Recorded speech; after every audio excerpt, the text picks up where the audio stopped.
खान अफरीदी हो, वो भी तो इसी जमीन के लिए अपनी जान दे रहे थे ना। सभापति महोदय, पाकिस्तान के खिलाफ लड़ते हुए अपनी जान देने वाले महावीर चक्र विजेता ब्रिगेडियर उस्मान हो या पाकिस्तान के पैटर्न टैंक उड़ाने वाला परमवीर चक्र विजेता वीर अब्दुल हमीद हो, वो भी तो इसी जमीन के लिए अपनी जान दे रहा था ना।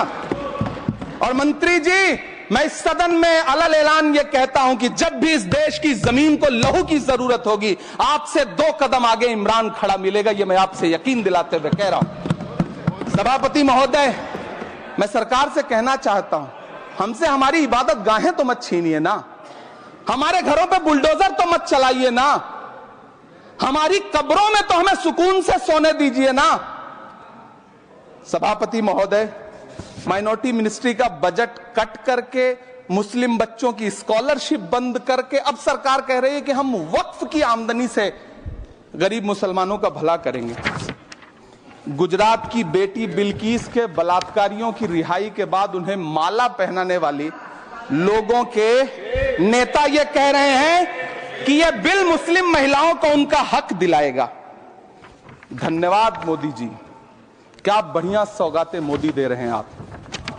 पहले हमें गुजराते मोदी दिया, आप सौगाते मोदी दे रहे हैं। लेकिन यह सरकार इतना याद रखे कि इसी ठसक के साथ देश की संसद में सीए का कानून भी लाया गया था और कहा गया था बड़े बड़े भाषण देकर के कि पड़ोसी देशों से हिंदू भाइयों को ला करके यहां नागरिकता दी जाएगी। लेकिन मैं आपके संज्ञान में लाता हूं सर कि पिछले इतने दिनों में इनसे नागरिकता लेने के लिए 2000 व्यक्ति भी नहीं आए, जबकि इसके उलट इन्हीं की सरकार में पिछले 10 साल में 15 लाख से ज्यादा भारतीयों ने भारत की नागरिकता छोड़ करके दूसरे देश में जाकर के बस गए। यह हुआ उस कानून का अंजाम। सभापति महोदय, इसी तरह की जिद के साथ किसानों के खिलाफ भी कानून लाए गए थे। जिस तरह आज वक्फ के फायदे गिनाए जा रहे हैं, उसी तरह से किसानों को भी कृषि कानूनों के फायदे गिनाए गए थे।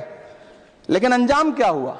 700 किसानों की शहादत लेने के बाद सरकार को अन्नदाता किसानों के सामने घुटने टेकने पड़े और कृषि कानून वापस लेने पड़े। जिल्ले इलाही, जमहूरियत जो है वो नफरत और ठसक से नहीं चलती है, अकड़ से नहीं चलती है, उसमें सबकी हिस्सेदारी जरूरी है। कल देश के माइनॉरिटी मिनिस्टर ने लोकसभा में खड़े होकर एक शेर सुनाया था कि मुझसे कोई बदगुमान न हो, तो मैं उन्हें एक शेर सुनाना चाहता हूं कि मैं आज जद पे हूं